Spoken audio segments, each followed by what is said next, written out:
Fundamental environmental change has been something that has consistently been in space around people and their communities. This change can be represented in infrastructure and population growth experienced in cities to change that humanity experiences due to time. This project develops this concept of change into something completely different through treating the mechanism of photography as objective observation and giving the photography and its process a life of its own. This theme relates to society and the decision to illustrate change not as documentation of present, but a question of the future. In this module, it is my goal to interpret change in my surroundings as it relates to local infrastructures, residential and commercial sprawl, and time. Using methodologies established by Hito Steyerl, Stephen Gill, and Nigel Shafran as a rudimentary guideline to my capture methods. In an effort to alter the feeling and tone of my images in sustainable strategies, I began to use tools and data in a way that was not part of traditional practices. Relying heavily on technology and creating photographic datasets with poor images, I have focused the messaging in my work from a specific theme involving community, politics, and representation to a more broad idea of how change is represented in our visual discourse. My photographic process creates spontaneous, poor photography that when all permutations are executed, the spontaneity of the capture method combined with the textual input through a generative adversarial network translates to a more diverse image. These images are treated purely as information until they are combined into a completely new dataset. Hito Steyerl defines poor images in the article In Defense of the Poor Image. It is said the poor image tends towards abstraction. It is a visual idea in its very becoming. Hito is referring to images that are low quality, re-uploaded, compressed, and internet shared. However, I believe the same statement can be applied to my project. When the process is complete, the level of understanding of the data is no longer a static representation of the object or the area, but an evolved visual idea and significance. The creation, dissemination, and transformation is integral to its meaning and its reading.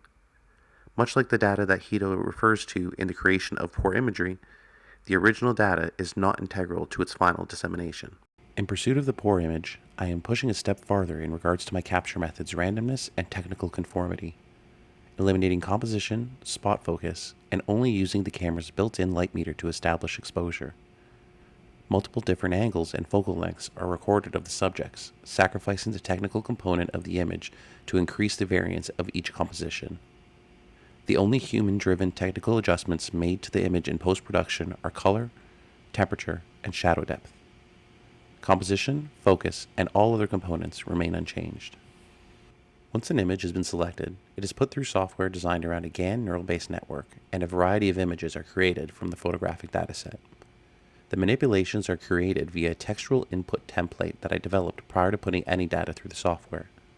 The template is as follows: image content and subject, description of action, state, and mood, art form, style, and artist reference, additional settings such as lighting, color, and framing. These text prompts inform the network of how the image exists in its captured state and informs the network about the theme you are looking to support. Once the GAN outputs a file, it then needs to be upscaled to gain more resolution for when it's compiled with the original photography. The GAN-based manipulation establishes the effect of the sign in the image. So rather than visually featuring imagery for specific symbols to convey the semiotic language, I am using digital manipulation through this neural network to proliferate the symbol and the theme throughout the image to develop the sub-themes based on the input text. This step would be the connotative semiotic language, designed to support the secondary meaning of signs. The denoted semiotic language is referring to the physical and sometimes metaphorical act of change. When looking for subject matter, the shoot-from-the-hip mentality combined with multiple shooting periods lean on similar context used by photographer Stephen Gill. In Jesse Alexander's exhibition review of Stephen Gill's Coming Up for Air, he referred to the Gill's process as an unstoppable belief that a project will, sooner or later, inevitably come together. While shooting for this project, I was having to continuously remind myself of this statement, as my capture and finishing processes did not make it easy on me while shooting. In the process of collecting poor imagery, I did not review the data after it was collected. To me, that would be the opposite of what I was trying to accomplish. Reviewing the data would mean that I would have the opportunity to reshoot the data. This would refine the outcome of the data, which is a counterintuitive measure to poor imagery. The belief that there was an inevitability that this data would align with my statement of intent for this project was not a typical way of working for me. In spite of this uncertainty, the work was empowering to create. Nigel Shafran said, "I don't really plan things, and you can probably connect that to the work I do. It's not idea driven in that way." And in this module, I collected the data in the same way. Normally, there would be a lot of pre-visualizing and designing what I wanted to create in my head and researching these locations to shoot. However, in this module, I found myself doing more searching for textures and items that fell within my themes. Following the statement Robert McFarlane wrote about in 2013, walking makes for content, footage for footage. However, I replaced walking with cycling, which gave me the ability to cover between 20 and 30 kilometers every time I went out to shoot, increasing my chance at finding something that represented my narrative while also remaining local. Additionally, this also saved emissions on my carbon footprint for this project to a total of 0.03 metric tons. A key goal to the sustainability of this project was to use as few non-renewable resources as possible in its dissemination. This was most difficult to do when it related to technology. The only way I could mitigate the impact of this was to use camera equipment from a shared facility. This would normally mean renting my equipment, so I would not have to purchase unshared equipment for the project. Luckily, I have access to shared photography equipment resource, so I will not have to take on the overhead and rentals to keep this element of the project sustainable. The only technology that I used in the dissemination of this project that was an unshared resource was my personal laptop. Sustainability is also at the root of my display method for this body of work.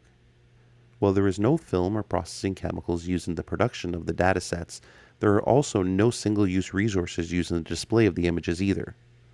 All images are displayed via projector that have been sourced from a multi-use facility, so the technology does not begin or end with the display of my project.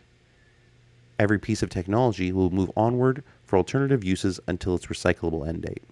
When testing display formats, I used virtualartgallery.com to apply my different ideas on how to curate my work in a space and how these projections would work at a larger scale.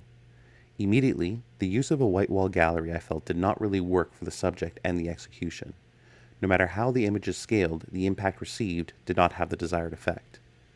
I changed the location to a space that was more industrial, something that I would consider the inside of a GAN network would look like if visualized. The virtual art gallery tool was more useful in regards to layout. I found a layout that was similar to large old Renaissance painting galleries where paintings are stacked vertically and intertwined horizontally. A more traditional layout with imagery that is completely different from anything that would be laid out in that manner.